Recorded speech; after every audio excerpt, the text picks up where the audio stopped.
إن الحمد لله نحمده ونستعينه ونستغفره ونعوذ بالله من شرور أنفسنا ومن سيئات أعمالنا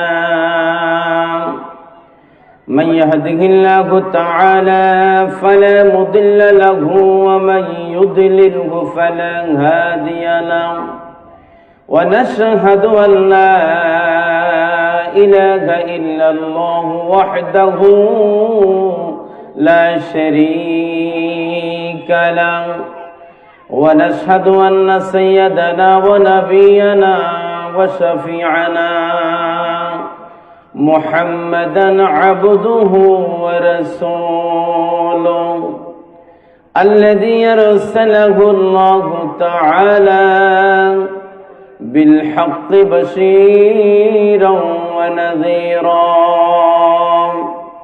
وداعيا إلى الله بإذنه وسراجا منيرا فقد قال الله تعالى في كلامه المجيد وفرقانه الحميد إن الله وملائكته يصلون على النبي يا أيها الذين آمنوا صلوا عليه وسلموا تسليما اللهم صل على سيدنا مولانا محمد وعلى آل سيدنا نقلی مکان تصور نہ خیال تو رسینا میرے آرزو محمد میرے جستجو مدینہ اللہم صلی علی سیدنا مولانا محمد وعلى آل سيدنا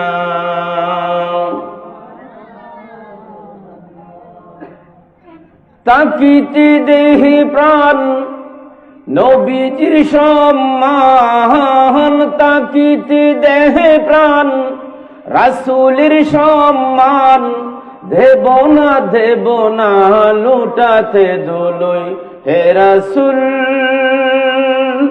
বুঝি না আমি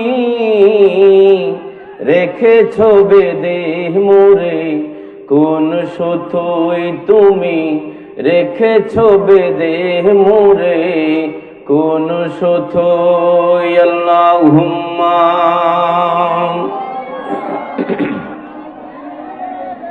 وعلى آل سيدنا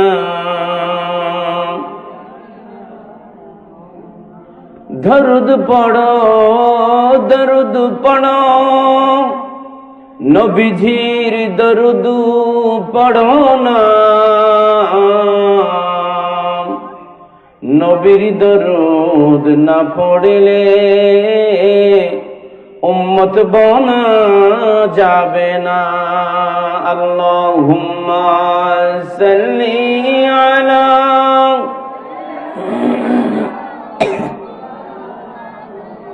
ওয়া আলা আলি সাইয়্যিদিনা একটু জিকির করি লা ইলাহা ইল্লাল্লাহ জবান করে লা ইলাহা ভাই মুখটা দামি করি লা ইলাহা আল্লাহ আল্লাহ আল্লাহু লা ইলাহা আর জুড়ে আল্লাহ আল্লাহ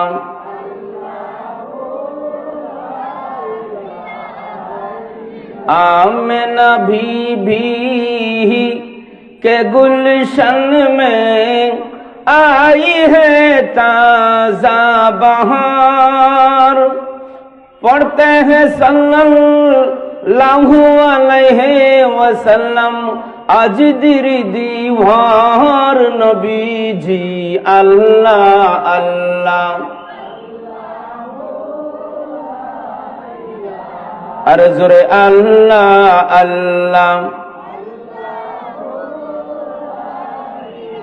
बारह रबीउल अव्वल में वो आया है दुर्रे यतीम।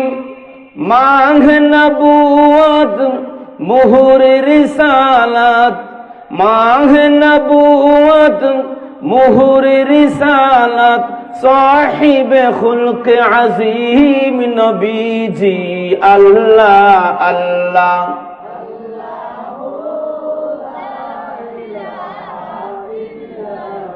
ला इलाहा इल्लल्लाहु मुहम्मदुर रसूलुल्लाह सल्लल्लाहु तआला अलैहि वसल्लम। बिस्मिल्लाहिर रहमानिर रहीम। वअंज़िर अशीरतकल अक़रबीन। वक़ाल तआला वइज़ यमकुरु बिकल्लज़ीन कफ़रू लियुज़्बितूका औ यक़्तुलूका औ युख़्रिजूका वयमकुरून वयमकुरुल्लाह वल्लाहु खैरुल माकिरीन। सदक़ल्लाहुल मौलानुल अज़ीम। वक़ाल अन्नबिय्यु सल्लल्लाहु अलैहि वसल्लम अद्दुनिया सिजनुल मुमिन व जन्नतुल काफिर औ कमा क़ाल अन्नबिय्यु अलैहि सलातु वस्सलाम।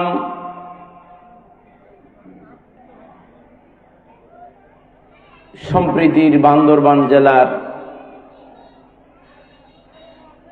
1 নম্বর ইউনিয়নের 1 নম্বর ওয়ার্ডের আমরা সুলতানপুরবাসী সমাজ কল্যাণ যুব মাহফিল কমিটির উদ্যোগে আয়োজিত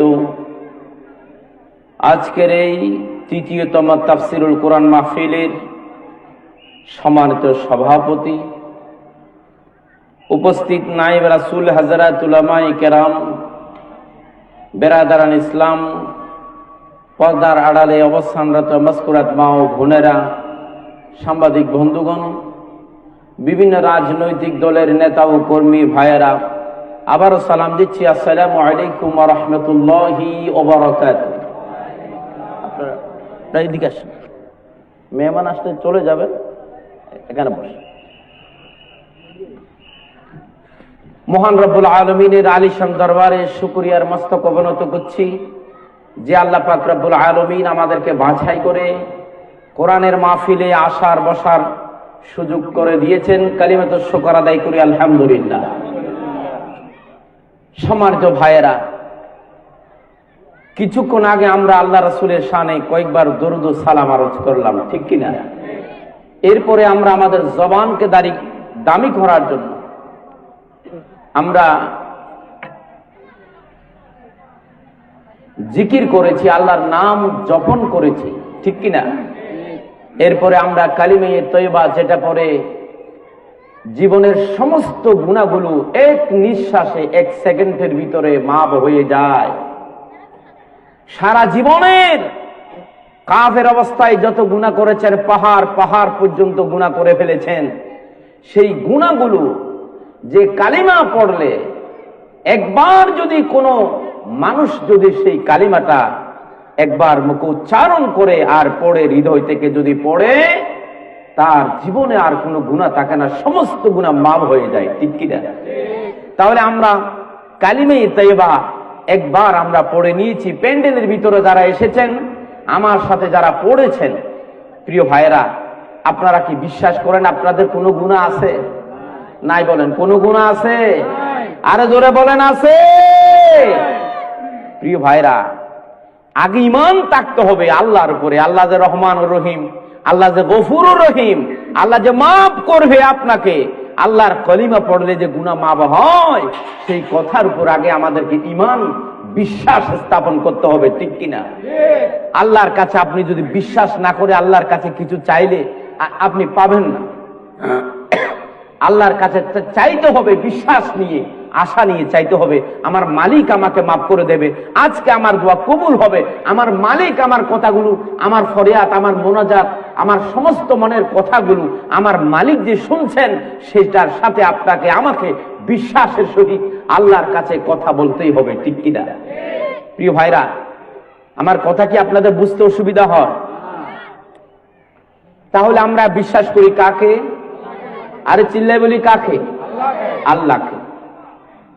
আল্লাহর নাম যদি একবার যদি ধরেন, পৃথিবীতে সবচেয়ে বড় মজার নাম হচ্ছে আল্লাহর নাম, ঠিক কিনা? আল্লাহু আল্লাহু কি যে মধুর নাম, বলেন আল্লাহু আল্লাহু কি যে মধুর নাম। দরার তামা মণি মুকুতা পান্না হীরা সোনা দানা হয় না তাহার দাম, বলেন আল্লাহু আল্লাহু কি যে মধুর নাম। আমি নির্দিষ্ট বিষয়ের উপর ওয়াজ করব, গজল গেয়ে সময় নষ্ট করব না, আপনাদেরকে আগে একটু আকৃষ্ট করার জন্য, মজায় ফেরার জন্য বলছি। আকাশ বাতাস সাগর নদী গাইছে বনাম নিরবধি, বলেন আকাশ বাতাস সাগর নদী গাইছে ও নাম নিরবধি, পাখ পাখালির কণ্ঠে শুনি নিত অবিরাম। আল্লাহু আল্লাহু কি যে মধুর নাম, ঠিক না?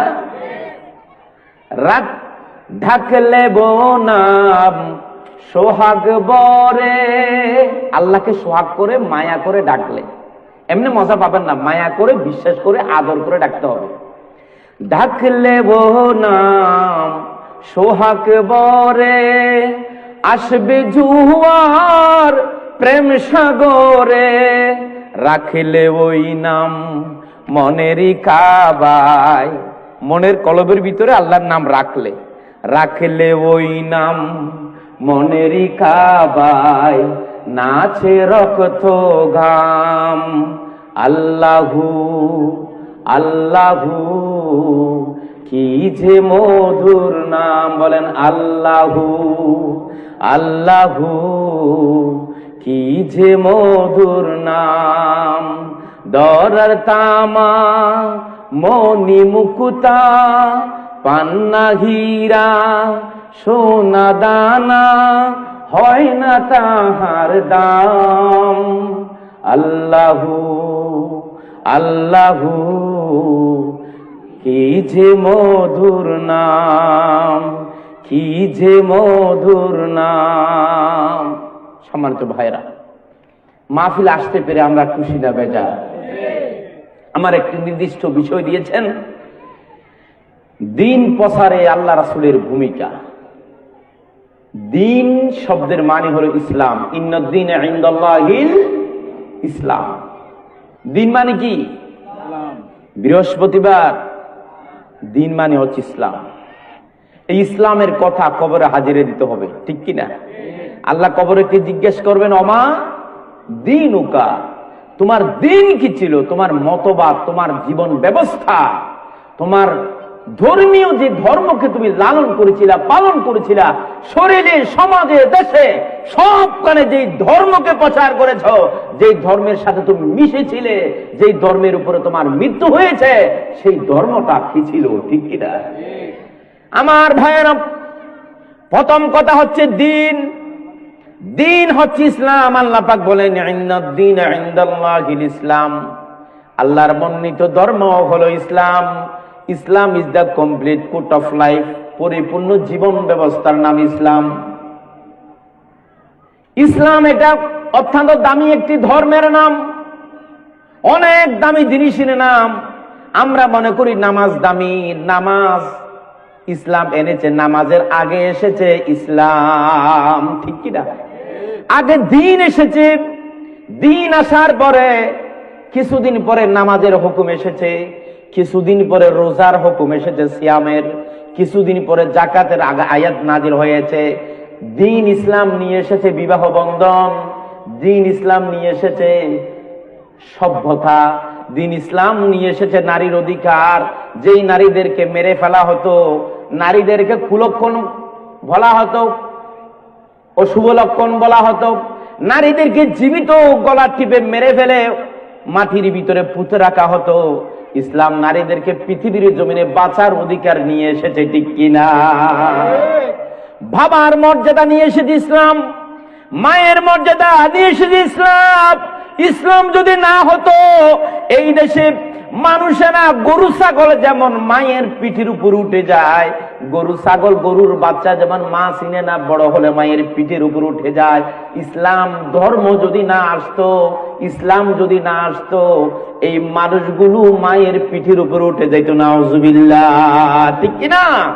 সভ্যতা না থাকলে, ভদ্রতা না থাকলে, আল্লাহর তাকওয়া না থাকলে, ইসলাম জীবন পরিচালনার, ইসলামের অধীনে যদি জীবন পরিচালিত না হয়, ইসলামী শিক্ষা যদি না থাকে, মানুষ থাকে না। আল্লাহ না চিনলে, রাসূল না চিনলে, আল্লাহ তাদেরকে বলেছেন কল আনআম, তারা হলো চতুষ্পদ জন্তুর মতো, এমনকি চতুষ্পদ জন্তুর চেয়ে খারাপ হয়ে যায়, ঠিক কিনা?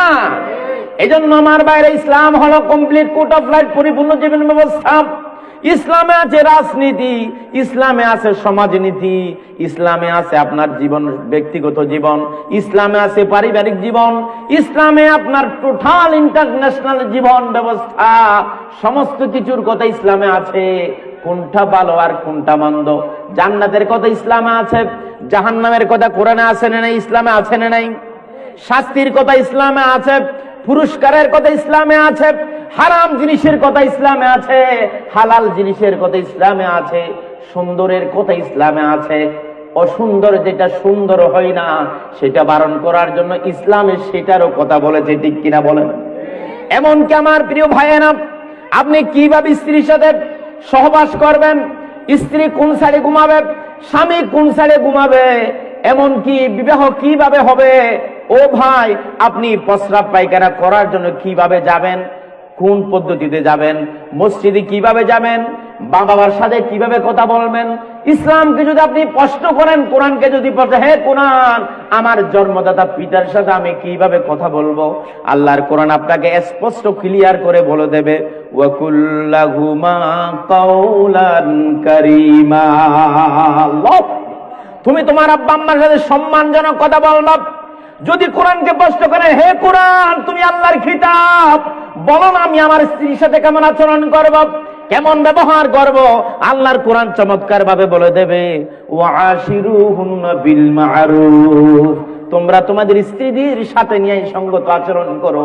কোরআনকে যদি বলেন, হে কোরআন, তোমার বাড়ি কোথায়, তুমি কোত্থেকে এসেছো, কোরআন বলে দেবে, আমি লোহে মাহফুজ থেকে এসেছি, ঠিক কিনা? কোরআনকে যদি বলেন, হে কোরআন, তোমার কাছে দুনিয়ার সমস্ত আধুনিক জমানার কথা তোমার কাছে আছে নাকি? তিবিয়ানান লিকুল্লি শাই, সমস্ত জিনিসের বর্ণনা কোরআন আল্লাহ পাক দিয়েছেন। আল্লাহ পাক বলেন, মা ফাররাতানা ফিল কিতাবি মিন শাই, আমি আমার কোরআনের ভিতরে জররা পরিমাণ কোন জিনিস আমি বাদ দিই নাই। আল্লাহু আকবার। আমার ভাইরা, আমার আলোচনার বিষয় হলো ইসলাম। আল্লাহর দ্বীন ইসলাম কায়েম করার জন্য নবীজি পৃথিবীর জমিনে আসলেন। আসার পরে সময় আমার কম। আল্লাহ রাসূল দুনিয়াতে নবী হিসেবে এসেছেন, পৃথিবীর সমাজে ছিলেন। আল্লাহর নবীর ভালোবাসা, আল্লাহর নবীর ব্যবহার, আল্লাহর নবীর আচরণ, আল্লাহর নবীর আখলাক, আল্লাহর নবীর মানুষের সাথে লেনদেন, কথাবার্তা, এগুলার কারণে রাসূলুল্লাহ সাল্লাল্লাহু আলাইহি ওয়াসাল্লামের চেহারার সৌন্দর্য, আল্লাহ রাসূলের শরীরের গঠন, সব দিক দিয়ে মুহাম্মদুর রাসূলুল্লাহ পৃথিবীর সেরা মানুষ, সুন্দর মানুষ ছিলেন, ঠিক কিনা? আল্লাহর নবীকে তারা বলতো আলামিন। নবী হওয়ার আগে আল্লাহর নবীকে ইহুদি নসরারা, কাফেরেরা, সমাজের লোকেরা, আরবের লোকেরা নবীরে বলছিল এটা আমাদের আলামিন, এটা আমাদের বিশ্বাসী। যার ভিতরে আলামিন মানে বিশ্বাসী, বিশ্বাসী মানে যার ভিতরে অবিশ্বাস নাই, যার ভিতরে কোনো বেজাল নাই, ধোঁকাবাজি নাই, নিখুঁত একজন মানব, মহামানব। এটার নাম ছিল মুহাম্মদুর রাসূলুল্লাহ, ঠিক কিনা? আল্লাহর নবী খুব খেয়াল করেন, আমি কিন্তু হাজিরে নেব। আল্লাহর নবীর দায়িত্ব পাওয়ার আগে, নবী হিসাবে এসেছেন দুনিয়াতে, ঘোষণা আসার আগে, কোরআন নাজিলের আগে নবী হিসাবে 40 বছর দুনিয়াতে ছিলেন। এমন সময়ও আল্লাহর নবী তাদের কাছে বিশ্বাসী ছিল, প্রিয় ছিল। কোন মানুষের ঘরে যদি কোনো বাচ্চা হতো, মুহাম্মদুর রাসূলুল্লাহ সাল্লাল্লাহু আলাইহি সাল্লামকে ঘরে দাওয়াত দিয়ে নিয়ে যেতেন। আল্লাহর হাবিবের কোলের মধ্যে বাচ্চাটা উঠাইয়া দিতেন। আল্লাহু আকবার। কোন যদি সম্পদ জমা রাখার প্রয়োজন যদি হতো, আল্লাহ রসুলের ঘরে সম্পদগুলো রেখে আসতেন। স্বর্ণ গয়না, টাকা পয়সা, দলিলা দিল্লা সব মুহাম্মদুর রাসূলুল্লাহর কাছে জমা দিত। কি বিশ্বাসী ছিল!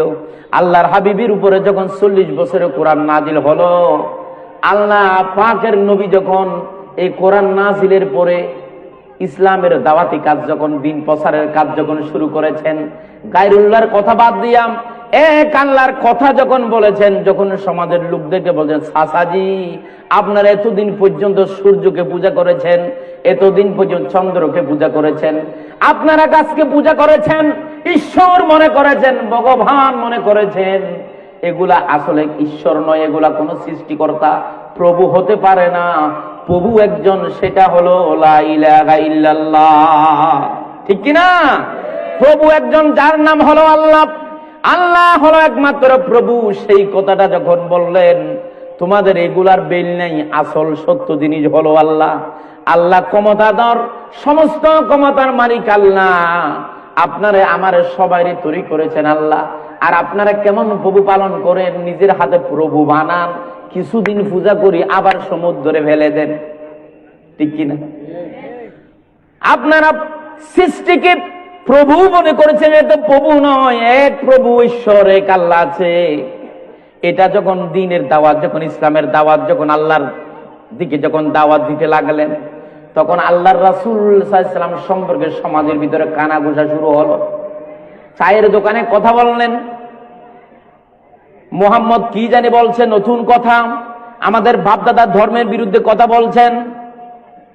এভাবে করে আল্লাহ রাসূলের বিরোধিতা আস্তে আস্তে হক কথা যখন বলতে শুরু করে দিলেন, আল্লাহর নবী সাল্লাল্লাহু আলাইহি ওয়াসাল্লাম সর্বপ্রথম ইসলামের দাওয়াত দিয়েছিলেন, যে ইসলাম নবীর উপরে এসেছে কোরআন নাজিলের পরে। যখন জিবরাইল আলাইহিস সালাম কোরআন নাজিল করলেন 40 বছরে গারে হেরার মধ্যে জবলে নূরে, পৃথিবীর প্রথম মুসলমান, পুরুষ নয়, যুবক নয়, পৃথিবীর প্রথম মুসলমান হলো একজন নারী। উনি হলেন আম্মাজান খাদিজাতুল কুবরা। আল্লাহু আকবার। আমি খেয়াল করেছি, আমার মা বোনেরা প্যান্ডেলের মধ্যে আসতেছে, আমি রাস্তার মধ্যে খেয়াল করেছি। এই জন্য বলছি, মা বোনরা আপনাদেরকে কি মর্যাদা দিয়েছে। পৃথিবীর প্রথম আসমানের নিচে জমিনের উপরে প্রথম আল্লাহর প্রিয় বান্দিনীর নাম, প্রথম মুসলমানের নাম পুরুষ নয়, বাবা নয়, দাদা নয়, প্রথম মুসলমান ছিলেন একজন মহিলা, সেটা হলো আম্মা জান খাদিজাতুল কুবরা। আল্লাহু আকবার। পৃথিবীর প্রথম মুসলমান ছিলেন খাদিজাতুল কুবরা। উনি সর্বপ্রথম মুসলমান হয়েছিলেন। এরপরে আবু বকর হয়েছে, যায়েদ ইবনে সাবিত হয়েছে, হারেস হয়েছে, এগুলো পরে আসতেছে। আরে প্রথম মুসলমানের নাম ছিল খাদিজাতুল কুবরা। উনি আল্লাহর রাসূলের জন্য জীবনের সমস্ত সম্পদগুলো সব বিলীন করে দিয়েছিলেন।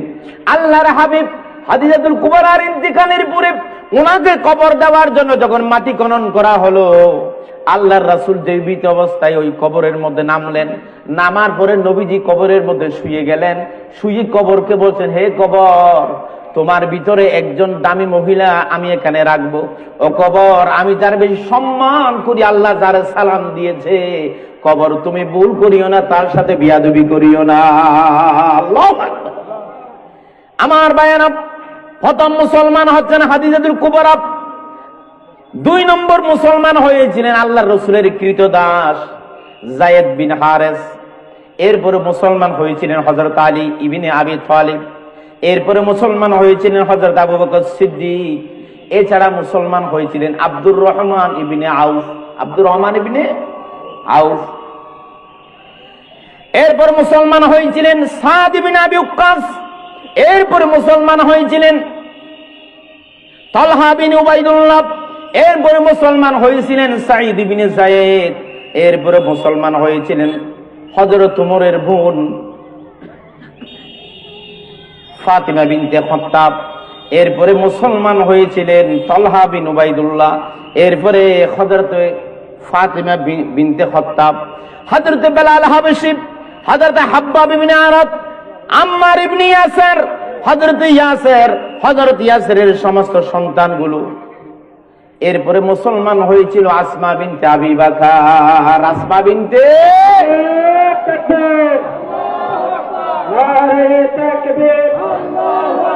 প্রধান বক্তার আগমন, শুভেচ্ছার স্বাগতম, আহলান সাহলান মারহাবা, আহলান সাহলান। সুলতানপুরবাসীর পক্ষ থেকে লাল গোলাপ শুভেচ্ছা। নারায়ে তাকবীর, প্রধান আকর্ষণের আগমন, নারায়ে তাকবীর। প্রিয় ভাইরা, কথা কি মনে আছে? প্রথম কারা কারা মুসলমান হয়েছিলেন তাদের নাম বললাম। ওনারা যখন মুসলমান হলেন, আল্লাহ রাসূল প্রথমে পরিবারের লোকদেরকে ইসলামের দাওয়াত দিয়েছেন। পরিবারের কয়েকজন ইসলাম গ্রহণ করলেও পরিবারের কিছু লোকের আল্লাহ রাসূলের বিরোধিতা করেছে, ঠিক কিনা?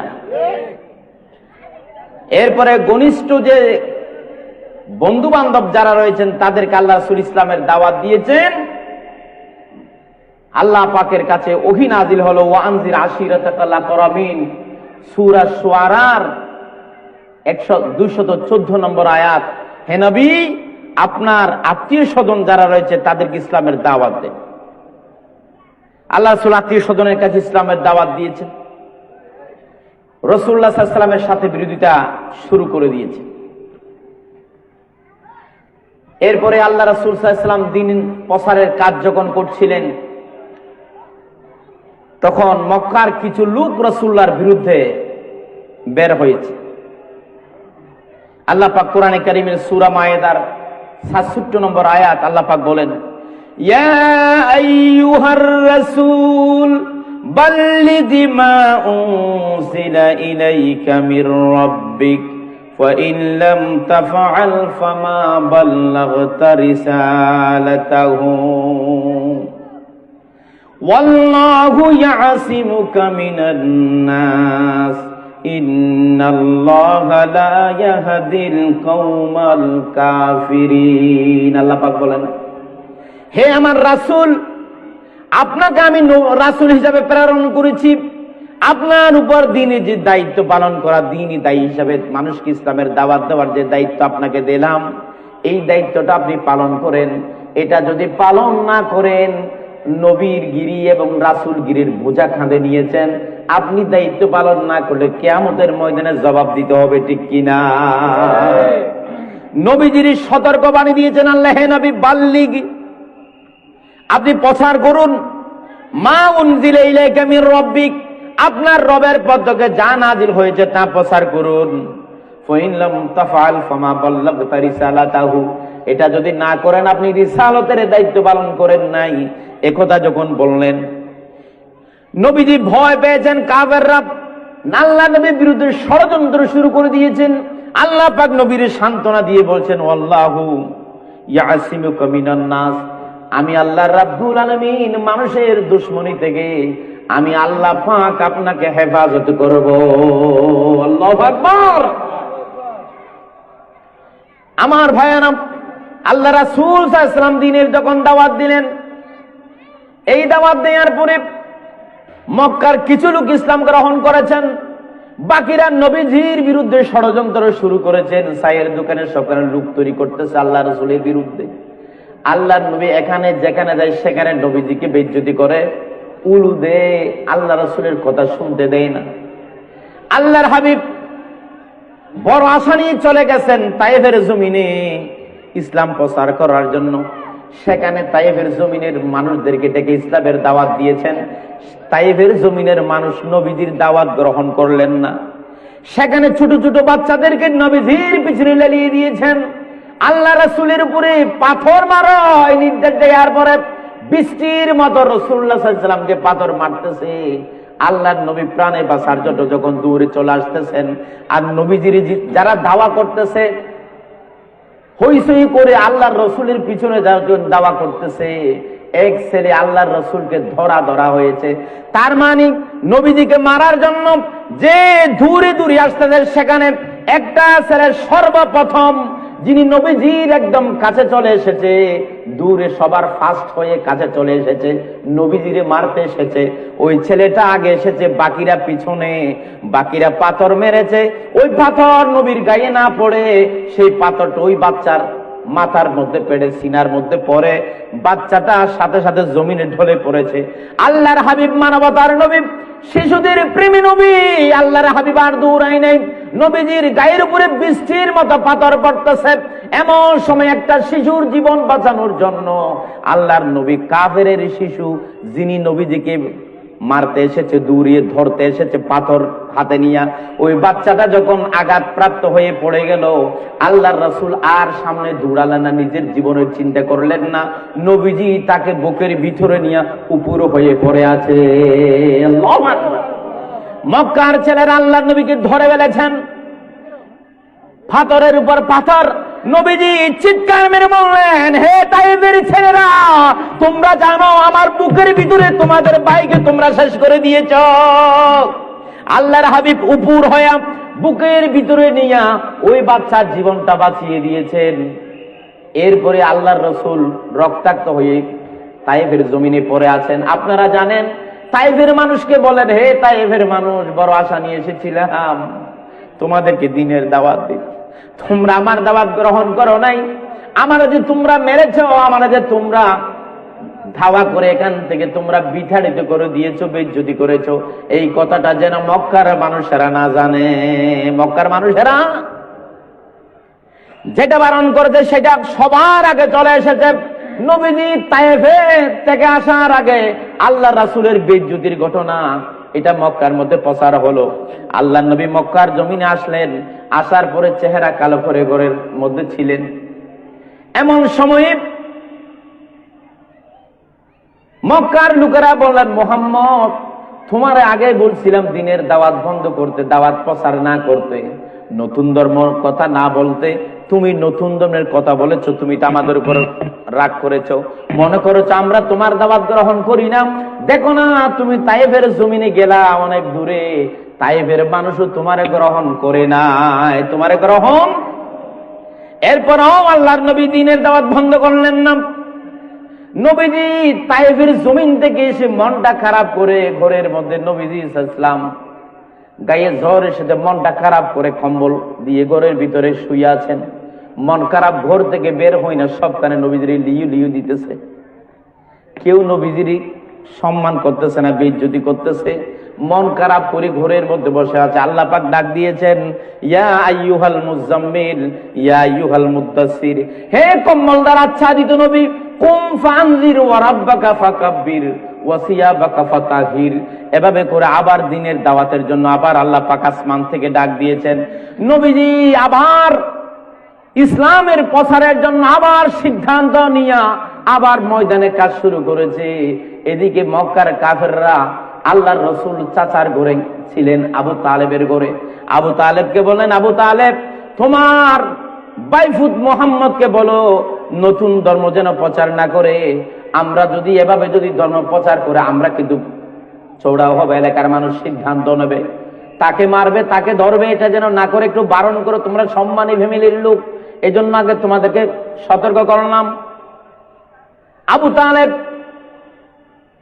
এশারের নামাজের পরে নবীজি কি ডাকলেন, মোহাম্মদ এদিকে আসো, মক্কার লোকেরা তোমার বিরোধিতা করছে, দিন প্রচার না করার জন্য সতর্ক করছে, আমারে বারণ করতে বলেছে, তোমারে শোনাই দিচ্ছি, এগুলা তোমরা করিও না।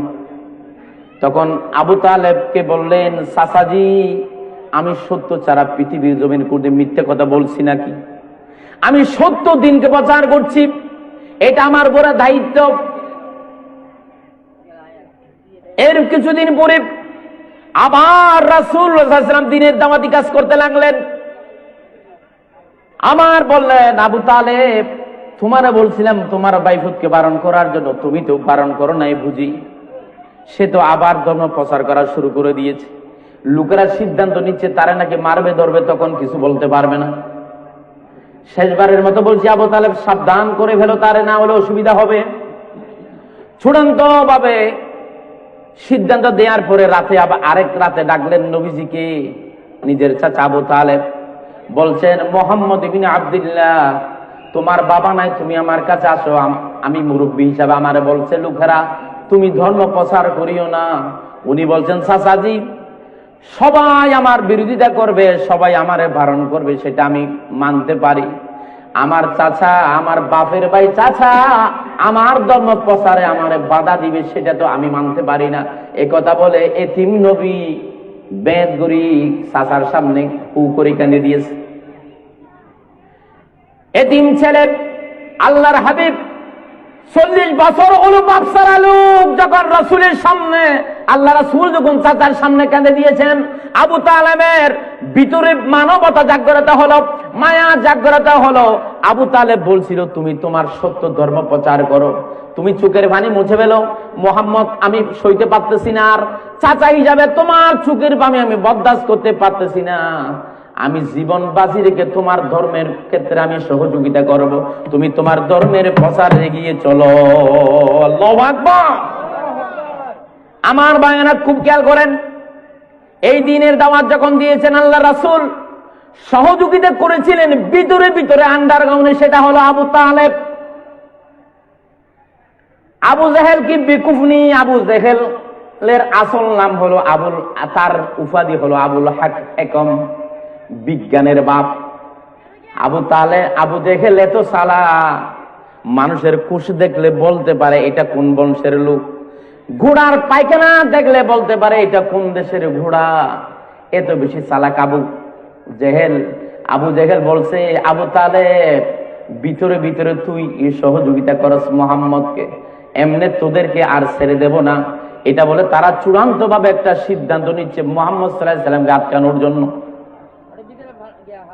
মুহাম্মদ সাল্লাল্লাহু আলাইহি সাল্লামকে আল্লাহ পাক রব্বুল আলামিন, আল্লাহ পাক রব্বুল আলামিন নবীজি সাল্লাল্লাহু আলাইহি সাল্লামের এই দায়িত্ব যখন নবীজির দিলেন, নবীজি যখন দায়িত্ব পালন করেছেন, এরপর আল্লাহ পাক একটা কোরআনে আয়াত সূরা আনফালের 30 নম্বর আয়াত, তারা নবীজির ব্যাপারে সিদ্ধান্ত নিয়েছে মুহাম্মদকে আমাদেরকে যেভাবে হোক মুহাম্মদকে আটকাতে হবে, মুহাম্মদকে আটকাতে হবে।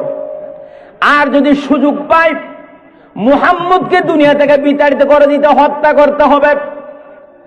আর যদি সুযোগ পায়, এটা যদি না পারে, মুহাম্মদকে দেশ থেকে বিতাড়িত করে দিতে হবে। কয়টা সিদ্ধান্ত?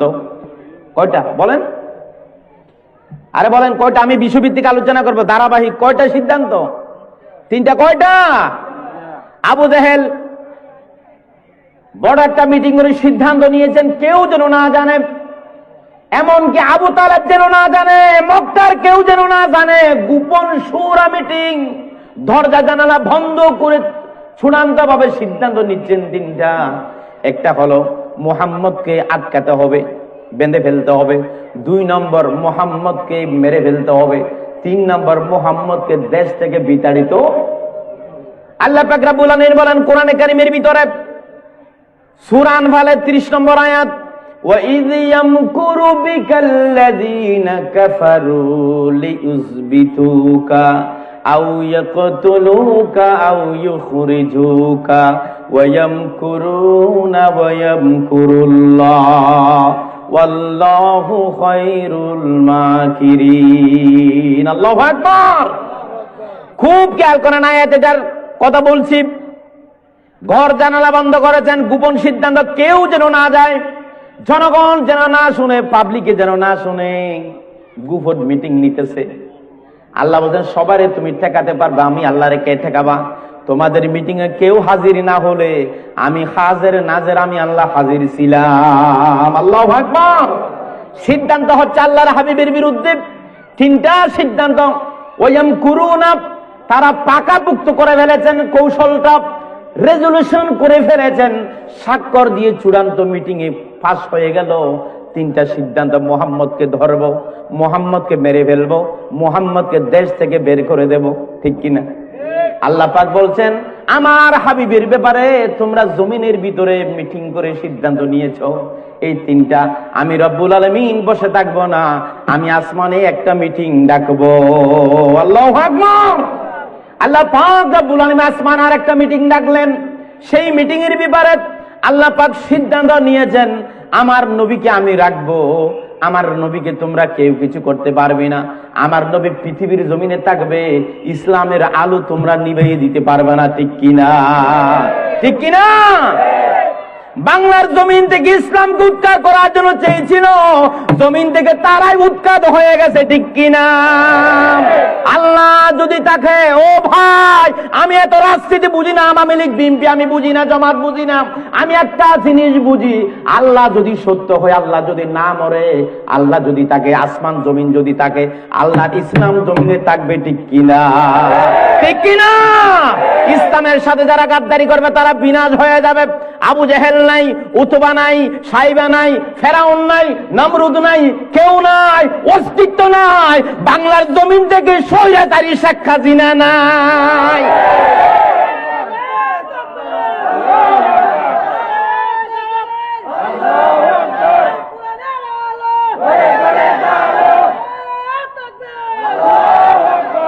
সাহস করে দাঁড়িয়ে চোথায়, মুক্ত হয়েছে জমিন।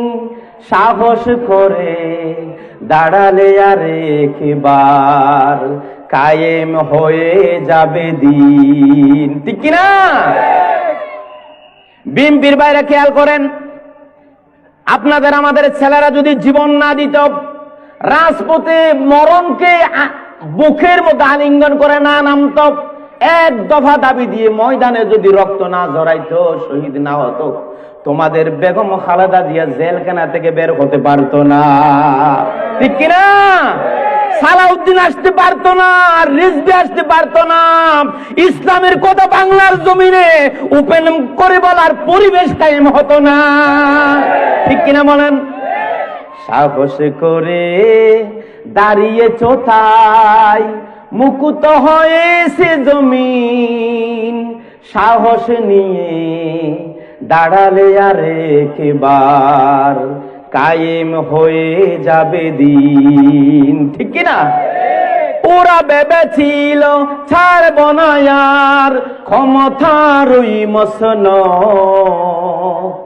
দেখেছে তারা রবের পাখাড়াও কি করে করে নাস্তা নাবুদ। ঠিক কিনা বলেন? ওরা ভেবেছিল ছাড়ব না আর ক্ষমতার ওই মসন, দেখেছে তারা প্রভুর পাখাড়াও কি করে করে নাস্তা নাবুদ। ঠিক কিনা? ঠাই নয় নয় আর কোনো ভয়, আনতে হবে দিনের বিজয়, দিনের বিজয়। ঠিক কিনা? ইসলাম ধর্ম কার কার ধর্ম? আল্লাহকে দুহাত তুলে দেখাই, নারে তাকবীর। আপনাদের দিন কি ইসলাম? আপনাদের দিন কি ইসলাম? কায়েম করা ফরজ, নামাজ ফরজ, রোজা ফরজ, যাকাত ফরজ, এর চেয়ে কোটি কোটি গুণ দামি ফরজ হলো আল্লাহর দ্বীন ইসলাম কায়েম করা, ঠিক কিনা?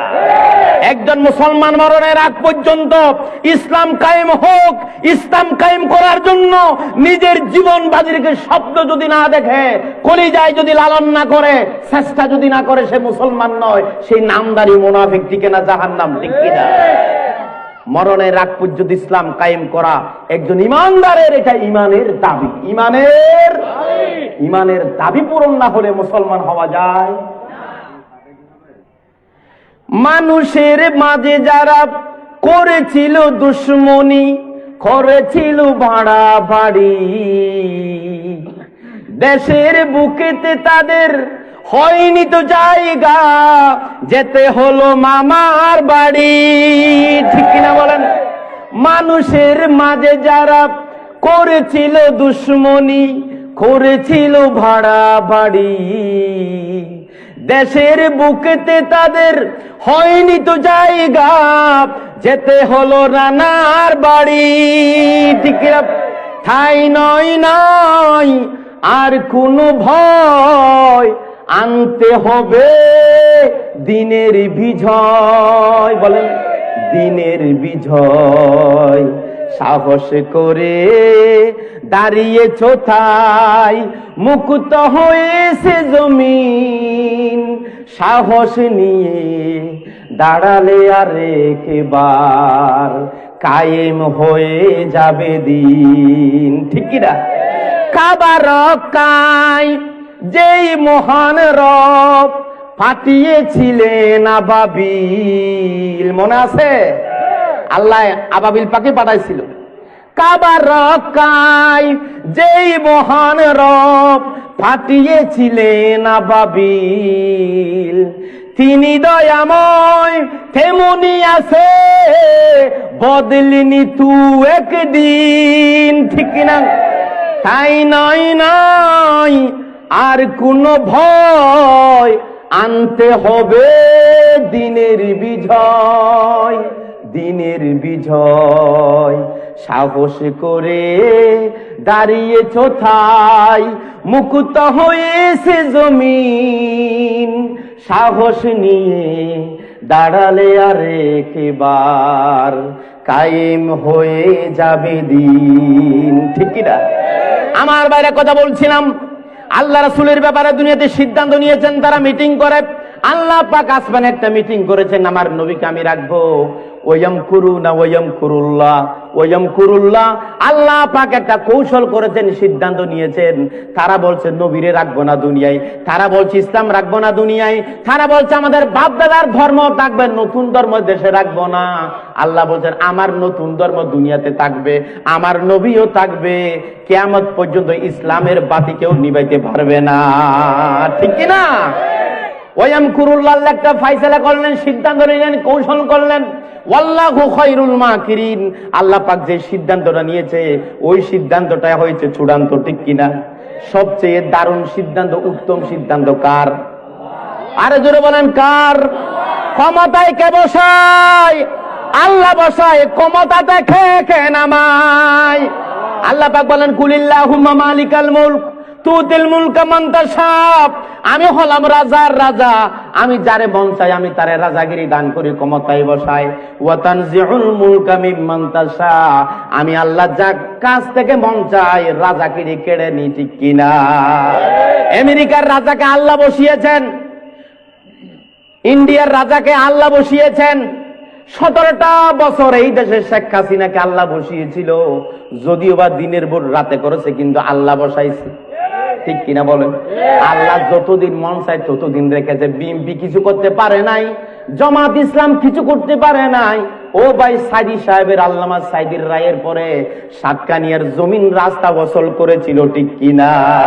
হাসিনা 2 পয়সার পাত্তা দেয় নাই, ঠিক কিনা বলেন? জামাত ইসলামের এত বড় ইসলামী আন্দোলনের সিপাহী সালারদেরকে আল্লামা সাইদির মতো মানুষকে জেলখানার ভিতরে মেরে ফেলেছে, ঠিক কিনা বলেন? 2 পয়সার পাত্তা দেয় নাই। কিন্তু আল্লাহ পাকের যখন মনসা হলো, সিদ্ধান্ত হলো তোমার আর আমি ক্ষমতায় রাখবো না, ছোট বাচ্চাদের মুতের মধ্যে আচার খেয়ে গেছে, ঠিক কিনা? তাহলে এটা আমাদের বিজয় না, এটা বিজয় দিয়েছেন কে? আরে জোরে বলেন কে? এখনো বিএনপি জমাত নির্বাচন চলছে, আল্লাহ লিখে ফেলেছেন কারে ক্ষমতা দেবে, ঠিক কিনা বলেন? উভয় দল আমরা পায়ে ধরতে পারবো, টাকা বিলাইতে পারবো, মারামারি করতে পারবো, খুন খারাপি করতে পারবো, পায়ে ধরতে পারবো, আমরা দাওয়াতি কাজ করতে পারবো।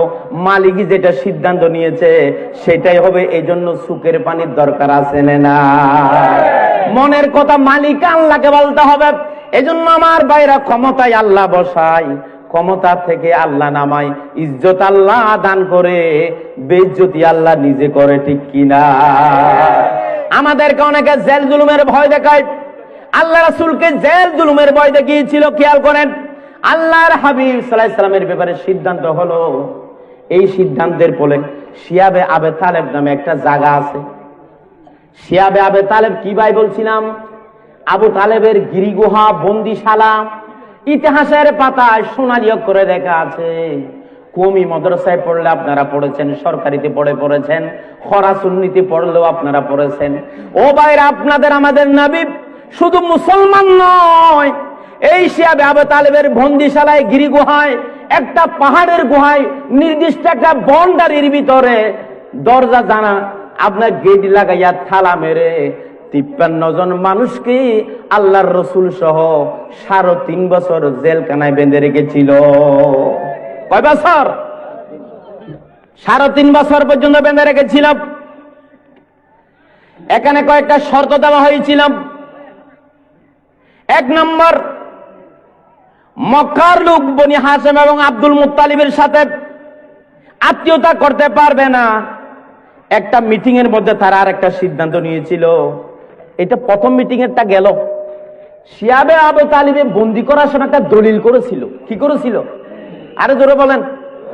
আল্লাহর নবীকে বন্দিশালাতে এমনি গ্রেফতার করে নেই, আইনের খপ্পরে ফেলে, আইন করে, সামাজিকভাবে মিটিং বসে আইন ফাঁস করে, উভয় দলকে সামনে নিয়ে লিখিতভাবে বলাজুরি জোরপূর্বক রসুলের বংশ থেকে, নবীর থেকে স্বাক্ষর নিয়া আল্লাহ রাসূলকে শিয়াবে আবু তালেবের বন্দিশালায় 3.5 বছর বেঁধে রেখেছিল। কয় বছর? আরে জোরে বলেন, কয় বছর? ওখানে কি লেখা ছিল? বনি হাশেম মানে নবীর গোষ্ঠী, আব্দুল মুত্তালিব মানে দাদার কথা বলছে। ওদের সাথে কেউ বিয়ে শাদী আত্মীয়তা করতে পারবে? এরপরে মালামাল ক্রয় বিক্রয় করতে পারবে না, মাল বেচতে পারবে না, খাদ্যদ্রব্য দেওয়া যাবে না। মোহাম্মদকে আমাদের হাতে তুলে দিতে হবে। আর যারা মোহাম্মদকে সাহায্য করবে তাদেরকে অপরাধী হিসাবে চিহ্নিত করা হবে। এই দলিলগুলো করি আল্লাহ রাসূলকে আটকিয়ে রেখেছিলেন। আল্লাহ পাক রব্বুল আলামিন কি দারুণ ঘটনা, নবীজি সাল্লাল্লাহু আলাইহি সাল্লাম সহ 53 জন মানুষকে জেলখানার ভিতরে বন্দী করেছেন। সেখানে 42 জন ছিলেন পুরুষ। কয়জন? 42 জন পুরুষ ছিলেন, 11 জন নারী ছিলেন। শুধু মুসলমান ছিল না, সেখানে জেলখানার ভিতরে অমুসলিমও নবীজির সাথে ছিল। আবু তালেব কিন্তু মুসলমান হয় নাই। আবু তালেব জেলখানার ভিতরে ছিল নবীজির সাথে। অন্যান্য বিধর্মী লোকেরও রসুলের সাথে জেলখানার ভিতরে ছিল, শিয়াবে আবু তালেবের ভিতরে। আহারে, 1 বছর পর্যন্ত যখন বেঁধে রেখেছেন, এরপরে যারা যায় নবীর সাথে দেখা করতে, আল্লাহ রসুলের ভালোবাসা, ভদ্র ব্যবহার, এগুলা দেখে তারা ইমানের জন্য পাগল হয়ে যায়। যায় কাফের অবস্থায়, ফিরে আসে মুসলমান হইয়া। 1 বছর পরে আবু জেহেলেরা মিটিং করে জরিপ চালাইয়া দেখেছে, আমরা মোহাম্মদকে বেঁধেছিলাম মুসলমান যেন কম হয়, দিন প্রচার যেন কম। এখন 1 বছর পরে রিপোর্ট দেখলাম, মোহাম্মদ বাহিরে থাকলে যেই মুসলমান বানাইতো, এখন তো গড়ে গড়ে মুসলমান হয়ে গেছে। ঠিক কিনা? ঠিক কিনা? এরপরে সিদ্ধান্ত নিলেন, আজ থেকে মোহাম্মদের সাথে কথা বলা যাবে না, খাবার দাবার দিতে যাইতে পারবে না জেলখানায়, দেখাশোনা করতে পারবে না, ওষুধ দারু দিতে পারবে না, আর মুহাম্মদের নাম যারা ধরে তাদের তালিকা করা হবে। এভাবে করে ফরমান জারি করেছে সরকারি ভাবে। আল্লাহর নবী খাবার নাই, কোনো ধরনের কিচ্ছু নাই। সেখানে আম্মাজান খদিজাতুল কুবরাও ওখানে ছিলেন, অসুস্থ হয়ে গেছিলেন। আবু তালেব অসুস্থ হয়ে গেছিলেন। আল্লাহর রাসূল এত বেশি ক্ষীণ হয়েছেন, শুকাইতে শুকাইতে নবীজি বসা থেকে দাঁড়াইতে পারতেছে না। এমনকি ছোট ছোট বাচ্চারা ওই জেলখানার ভিতরে ছিল রাসূলের সাথে, চিৎকার মেরে মেরে খাবারের জন্য যে কান্নাকাটি করত, বাহিরে আওয়াজ শোনা যেত, মানুষের চোখ থেকে পানি জর্জর করে পড়ে যেত। এমনকি সমাজের 3 বছর পরে সব জায়গায় আবু জেহেলের বিরুদ্ধে বদনাম, আবু জেহেল মানুষ নয়, আবু জেহেল অমানুষ, ঠিক কিনা? এভাবে নিরহ মানুষ যারা কোনো দোষ করে নাই, ভদ্র মানুষগুলার এভাবে মেরে ফেলবে, তা হবে না। আল্লাহ পাক রব্বুল আলামিনের কি খেয়াল করেন, আল্লাহ পাক যদি আল্লাহর দিনকে টিকাই রাখতে চায়, বিজয় দিতে চায়, শুধু মুসলমানের ভোট লাগবে না। আল্লাহ পাক যদি চায় হিন্দু ভাইদের ভোট দিয়া, আল্লাহ পাক যদি চায় খ্রিস্টানদের ভোট দিয়া, আল্লাহ পাক যদি চায় আমি মলঙ্গিয়ারে বাদ দিয়া, একদম বৌদ্ধকে দায়িত্ব দিয়া আল্লাহর দিন ইসলামকে আল্লাহ কায়েম করতে চায়, আল্লাহ এভাবে করে সাহায্য করেছে আল্লাহর দিনকে, ঠিক কিনা? দলিল নেন, আল্লাহর হাবিব জেলখানার ভিতরে কয় বছর? 3.5 বছর। এমন সময় আবু জেহেলের প্রধান উপদেষ্টার নাম ছিল হিশাম ইবনে আমর। কি নাম? Hisham ibn. 82 বছর বয়স। আবু জেহেলের আরেকজন ছিল সাদাবাজ, বড় সন্ত্রাসী, আবু জেহেলের ফাটি বড় মন্ত্রী, জুহাইর ইবনে আবু উমাইয়া। জুহাইর ইবনে, আরে বলেন, কথা বলেন, জুহাইর ইবনে। নবীর জেলখানা থেকে কারা কারা বের করছে এটা শুনেন, নামগুলো শুনেন বিস্তারিত। ওনাদেরকে নিয়ে অনেক ঘটনা আছে, সময় নেই। হিশাম ইবনে আমার প্রধান উপদেষ্টা আবু জেহেলের, জুহাইর ইবনে আবু উমাইয়ার সন্ত্রাসী, যিনি মুসলমানের কল্লা মারে দিয়েছে আবু জেহেলের কথায়। আরেকজন হলো মুতঈম ইবনে আদি, আবু জেহেলের সাদাবাজ। আরেকজন হলো বুখতার ইবনে হিশাম, আবু জেহেলের খালাতো ভাই, আবু জেহেলের বডিগার্ড। একদিন রাতে হিশাম ইবনে আমার ঘুমায় না, স্ত্রীর পাশে শুয়েছিলেন, মন মানে না, মনে যেন কেমন অশান্তি। আহারে, মুহাম্মদের মতো মানুষ আমাদের সমাজের ভালো মানুষগুলো এভাবে মেরে ফেলবে। চায়ের দোকানে আমাদের বদনাম, রাজনীতি করি, কিসের রাজনীতি? আমাদেরকে দেখলে মানুষ দূর দূর করে, সেই করে থুতু ফেলায়। এইরকম রাজনীতি করার কি দরকার? আবু জেহেল তো আমাদেরকে একদম পচাই ফেলতেছে। কি করা যায়? মনে অশান্তি, মুহাম্মদের জন্য মন জ্বলতেছে, মানবতা জাগ্রত হলো। ঘুমাই না, একবার শুয়ে যায়, আর একবার উঠে হাঁটাহাঁটি করে। বউ জিজ্ঞাসা করলি, মা সনাতা হাজা, ওগো আমার স্বামী আপনার কি হলো? উনি বললেন, খসিতু আন আকুনা মজনুন, আমি মনে হয় পাগল হয়ে যাব বুঝি, আমার অশান্তি লাগতেছে। উনি বলছেন, কি জন্য অশান্তি? স্ত্রী বললেন, মুহাম্মদের জন্য মন জ্বলতেছে, ভদ্র মানুষের জন্য মন জ্বলতেছে, আমাদের এলাকার মানবতা মানুষের জন্য মন জ্বলতেছে। 3.5 বছর বেঁধে রেখেছে, খাবার দাবার নাই, কাপড় চোপড় নাই, চিল্লা পাল্লা আর ছিটকানির আওয়াজ আমরা শুনতেছি। আবু জেহেলের বইয়ে কেউ কিছু করতে পারতেছে না। তারা কি কাছে এভাবে মরে যাবে, আমরা রাজনীতি করব, তা তো হতে পারে না। তখন স্ত্রী বললেন, আপনি এক কাজ করেন, ইমাম লাতুজ্জার কাছে যান, মন্দিরে পূজা দিয়ে আসেন, মন ভালো হয়ে যাবে। উনি বলছেন, আমার শার্টটা দাও, জামাটা দাও। জামাটা নিয়ে উনি মন্দিরে যাই নাই, উনি গেছে আরেকটা বন্ধু আবু জেহেলের বড় একজন মস্তান, নাম ছিল জুহাইর ইবনে আবু উমাইয়া। বারাটায় গিয়ে ঠুকা দিলেন, বলছে আমি হিশাম ইবনে আমর, ওমা এত বড় নেতা, এত বড় মন্ত্রী আমার ঘরে কেন, আপনি কেন এসেছেন? দরজা খুলে দেওয়া হলো, খুলে দিয়ে বলছে, কি খবর, তুমি ঘুমাও না কেন? বলছে, মন কি জানি করতেছে, ঘুম আসতেছে না। এই উভয়জনের মনের কথা আদান প্রদান করলেন, সময় আমার কম, আদান প্রদান করেছেন। দুইজনে তো আর আন্দোলন হবে না। ওনারা বলছেন, কি করা যায়, মোহাম্মদকে কেমনে বের করা যায়, 53 জন মানুষগুলারে কেমনে বাঁচানো যায়। দুইজনে তো আর আন্দোলন হবে না, আরেকজনকে লাগবে, আরো কয়েকজন সাথে নিতে হবে। বলছে, কার কাছে যাব? মুতঈম ইবনে আদির ঘরে গেছেন, একটাই। ওনারা ঘর থেকে বের করেছেন, একই ঘটনা। উনিও বলছে, আমিও শুনতেছি, আমাদের তো দাম নাই, এমন ফোঁসা রাজনীতি আমরা করি, মানুষেরা কুত্তার দাম আছে, আমরা আওয়ামী লীগের কোনো দাম নাই, ঠিক কিনা? কুত্তার দাম আছে। আল্লাহ মেরে ফেলেছে এই দেশের মানুষ, যারা গুম করেছে, মানবতাকে যারা শেষ করে দিয়েছে, এই মানুষগুলার কোনো দাম নাই। একথা বলেছেন তৃতীয় জন মুতঈমকে নিলেন। এরপরে বলছেন আর কারে নিবা? এ বুখতার ইবনে হিশামকে ডাকো, ওনাকে সাথে করে নিয়েছেন। খানে কাবার উত্তর পাশে হাজ্জাব নামক পাহাড়ের মধ্যে রাত 4টার সময় মিটিং করেছে। কালকে সকালবেলা আবু জেহেলের ঘরে যাব। আবু জেহেলের ঘরে গিয়ে আবু জেহেলকে আমরা কথাটা উঠাবো, ছেড়ে দিতে বলবো মুহাম্মদ সাল্লাল্লাহু আলাইহি সাল্লাম এবং 53 জন মানুষকে ছেড়ে দিতে। খুব খেয়াল করেন মিটিং এর সিদ্ধান্ত কি রকম, হয়তো কে ডাকবে। বুখতার ইবনে হিশাম বলছেন হয়তো আমি সাথে যাব, উনি বডিগার্ড, আবু জেহেলের খালাতো ভাই। সকাল সকাল আবু জেহেলের ঘরে যাবে, ঘর থেকে আবু জেহেলকে আমরা উঠাবো।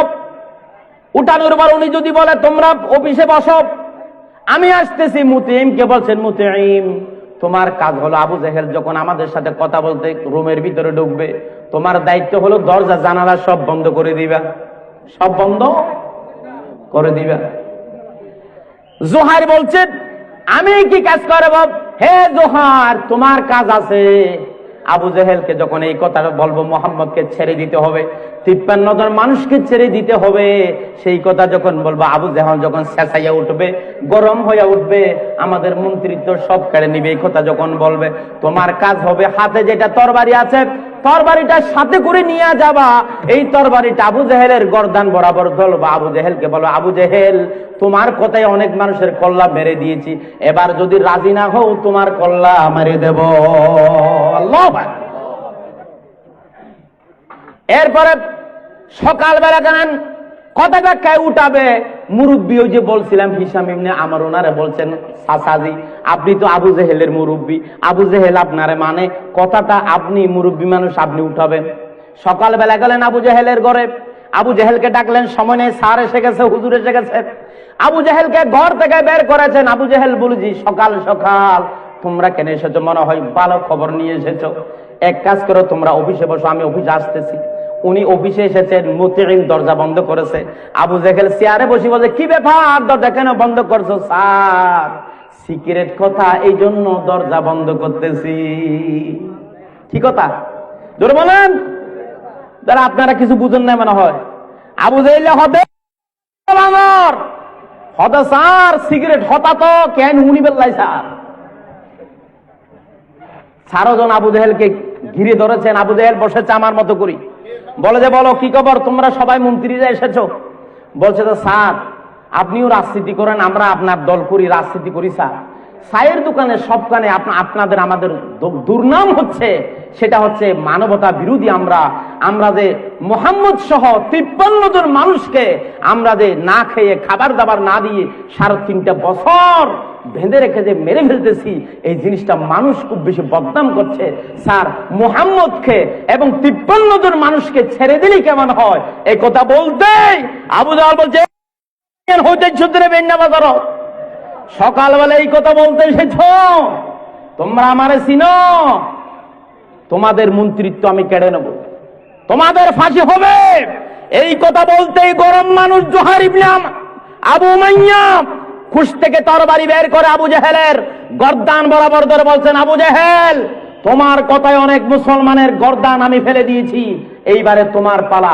যদি মুহাম্মদকে মুক্ত করে না দাও কল্লা তোমার রেকর্ডই চলে যাবে। সেই কথা বলে কল্লা বসাইয়া যখন দমক দিয়েছে, আবু জেহেল গির গির গির গির করে কম্পন করছে, যে কাঁপতেছে।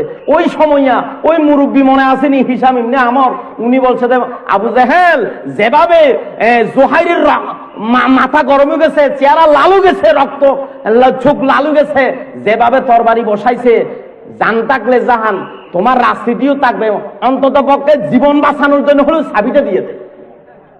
চাবিটা দিয়ে দেওয়া হলো।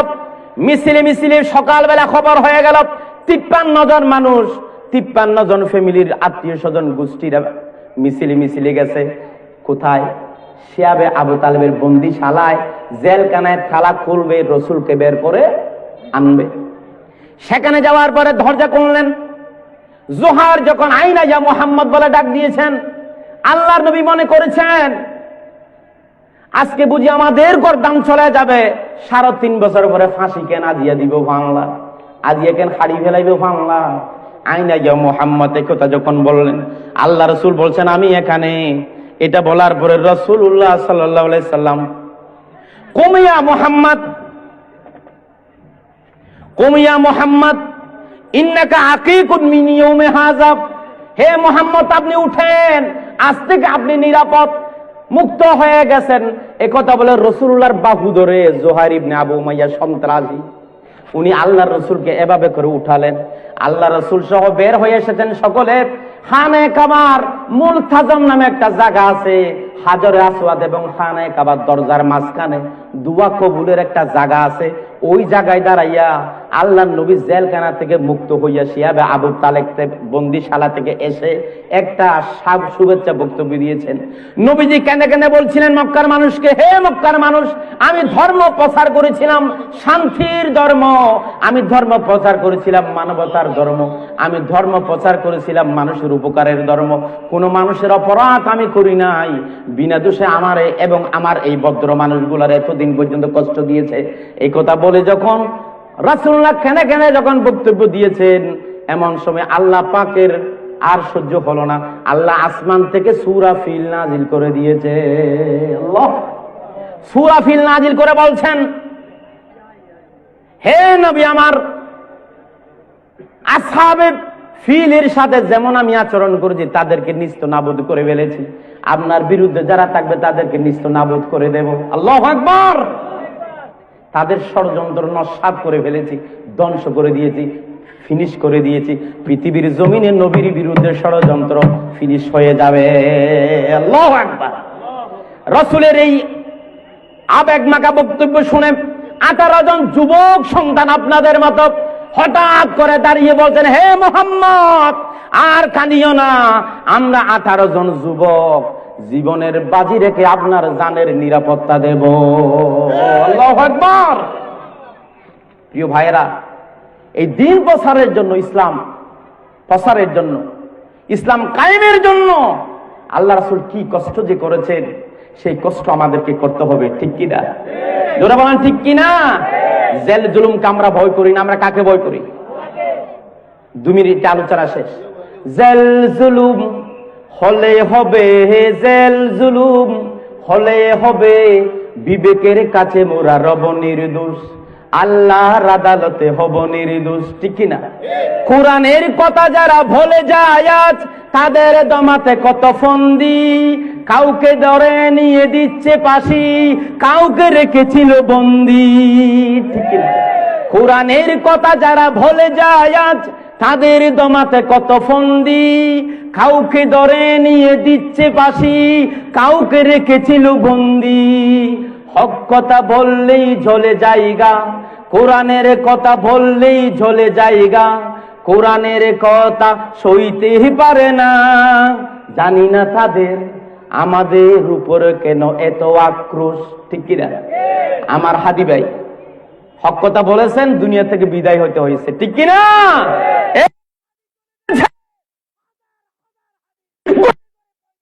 ঠিক কিনা?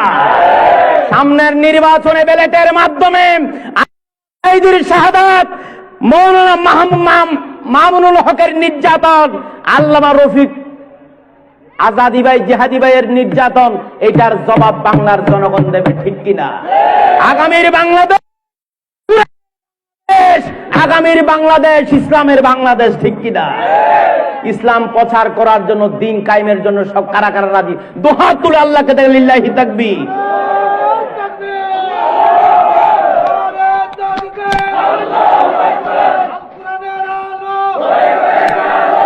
প্রিয় ভাইয়েরা, আলোচনা শেষ করছি। আসুন আমরা সকলে আল্লাহর দিনকে কায়েম করার জন্য চেষ্টা করি। দিন কায়েম করা কি ফরজ? দিন কায়েম করা কি? আরে জোরে বলেন, এই কথাটা শিখে যান আজকের মাহফিল। দিন কায়েম করা কি ফরজ? কি রকম ফরজ? সব ফরজের বড় ফরজ, সব ফরজের বড় ফরজ। অনেক কথা ছিল, অনেক মানুষের প্রশ্নের জবাব দেওয়ার ইচ্ছা ছিল, সময় কম। আমার ভাই অত্যন্ত দারুণ আলোচনা করবেন। আজকের মতো এখানে শেষ। এই এলাকায় আমি নতুন এসেছি, বান্দরবানে অনেকবার এসেছি। আমাকে ইউটিউবে চার্জ করলে পাবেন আব্দুল জব্বার আল মামুন। মোবাইল নম্বর লাগবে না, ইউটিউব আছে। সারা বাংলাদেশে কথা বলি। 6 তারিখ চাঁপাইনবাবগঞ্জ যাব, ওই যে আল হাদিস আবু ইউসুফ হাসানা শেখ, ওনার এলাকায়। আমার ভাই যখন দূর থেকে মেহমান এসেছে, আমরাও সেখানে যাই। আমাদের টার্গেট হলো আল্লাহকে ছাড়া পৃথিবীতে কাউকে ভয় করি না, আল্লাহর দিন কায়েম করার চেষ্টা, সেই পরিবেশ এগুলা কায়েমের জন্য মানুষ যেন সভ্য হয়, হিংস্র না হয়। প্রিয় ভাইরা, আরেকটা কথা বলছি, শেষ আলোচনা। আপনারা যারা প্রিয় ভাইরা বিএনপি যারা করেন, আপনারা আমাদের ভাই, আপনারা আমাদের ভাই, আপনারা আমাদেরকে দুশ্মন মনে করিয়ে দিন। আমি বলবো আমরা যারা জামাত ইসলাম করি বা আলেমুল ইসলামের কথা বলি, আমরাও আপনাদেরকে দুশ্মন ভাবি না। আমরা আগে এক ছিলাম, এখন যেহেতু ওই বেড়ি চলে গেছে কই, আর দল নিষিদ্ধ হয়ে গেছে, এই জন্য দুইজন দুই মেরুতে আমাদের রাজনীতি করতে হচ্ছে। এখন দুইজন দুই মেরুতে যখন রাজনীতি করেছি, আতাই মার ভুয়া বেগে মার ভুয়া দুজন আছি, সম্পত্তি বাকর বেশি হদ আর গানায় বরাবর ভাইবেন, ইতে হদ আর গানায় বরাবর ভাইবেন, ঠিক কি না? এই জন্য প্রিয় ভাইরাস, এভাবে করে আমাদের রাজনীতি চলবে, সম্প্রীতির রাজনীতি, সম্প্রীতির রাজনীতি। একটা কথা, আমার ভাইটা আমাকে স্লিপ দিয়ে ফেলছে, বেগম খালেদা জিয়া কি দারুণ মেয়ে ছিল জানেন? সমাজ কল্যাণ মন্ত্রী ছিল আলী হাসান মোহাম্মদ মুজাহিদ। উনি একটা এতিমখানায় ফোন দিয়েছে, এটা দরকার আছে, এটা বললে সকলে খুশি হবে, খালেদা জিয়ার সম্মান উঠে আসবে, জামাত ইসলামের মন্ত্রী কিভাবে ন্যায় করেছে সেটা উঠে আসবে। কারে ফোন দিয়েছে? সমাজ কল্যাণ মন্ত্রী এতিমখানার স্যারকে ফোন দিয়েছে। ফোন দিয়ে বলছে যে দুপুরে এতিমখানার ছেলেদের জন্য খাবারের তালিকা কি আছে। উনি বলছে স্যার দুপুরে ইলিশ মাছ আছে স্যার। উনি কল রেখে দিয়ে, মন্ত্রী, জামাতের মন্ত্রী কল কেটে দিয়ে, না বলে, উনি যে আসবে যে সেটা বলে নাই, উনি নিজে ওই এতিমখানায় চলে আসছে। ওনারে দেখে হুজুর, স্যার বলছে স্যার অফিসে আসেন, অফিসে আছে, বলছে না অফিসে যাব না, আমি একটু কিচেনে যেতে চাই, পাকঘরে যেতে চাই। ডেক্সির ঢাকনা উল্টাইয়া দেখলেন, দেখা যায় ইলিশ মাছ রান্না করা হয় নাই, ফোঁসা কতগুলো মাছ, যে কারণ থেকে দুর্গন্ধ বের হচ্ছে, এমন খাবার এতিমদের জন্য রেডি করা হয়েছে। ওনাকে বললেন হুজুর আপনি না বলছেন ইলিশ মাছ রান্না, বলছে স্যার রুটিনে ইলিশ মাছ ছিল, বাজারে গেছি ইলিশ মাছ পাই নাই, যা পাইছি তা আনছি স্যার, সরি স্যার। তখন ওনাকে বলছে আপনি অফিসে বসেন, আমি একটু ওনার সাথে কথা বলি। বাবুসিরি বলছে বাবুসি মিয়া কি খবর? হয়তো স্যার আপনি তো স্যার বস স্যার, মিথ্যা কথা তো কইতে পারি না স্যার, এই হুজুরে প্রতিদিন ফোসা টোসা নিয়ে না এই এতিম ছেলেদেরকে খাওয়ায়।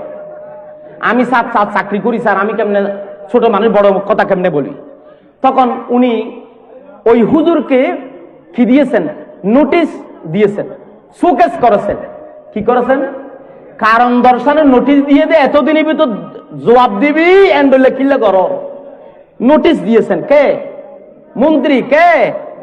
নাম বলেন। আলী হাসান মোহাম্মদ মুজাহিদ, ইসলামী আন্দোলনের শহীদ।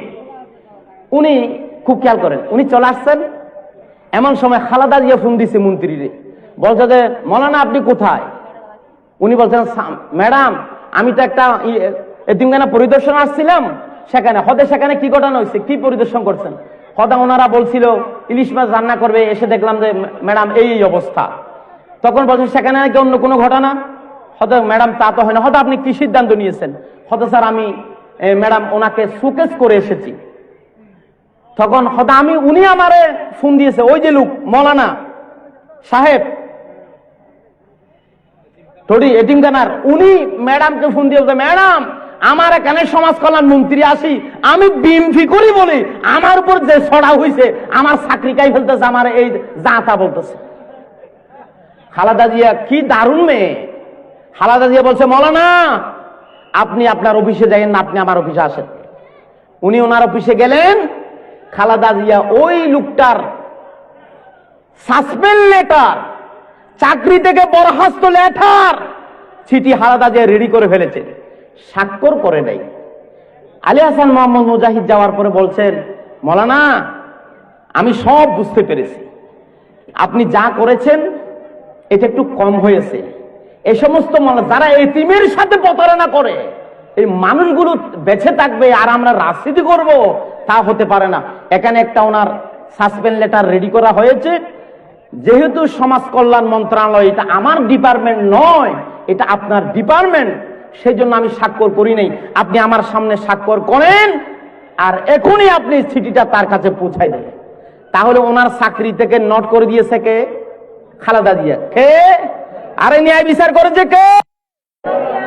আর কথা বলেন, ন্যায় বিচার কে করেছে?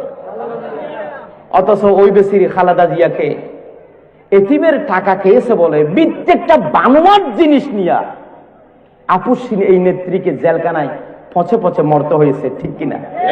আর আমাদের আলী হাসান মোহাম্মদ মুজাহিদ শহীদ বাংলার জমিনে জনগণের একটা টাকা দুর্নীতি করে নাই। আল্লাহু আকবার।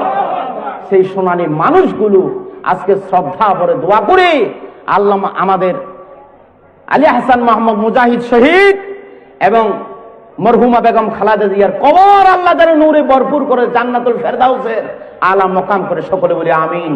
ওমা তৌফিক ইল্লা বিল্লাহ। আসসালামু আলাইকুম ওয়া রাহমাতুল্লাহি ওয়া বারাকাতুহু। ভাই একটু কষ্ট দিয়ে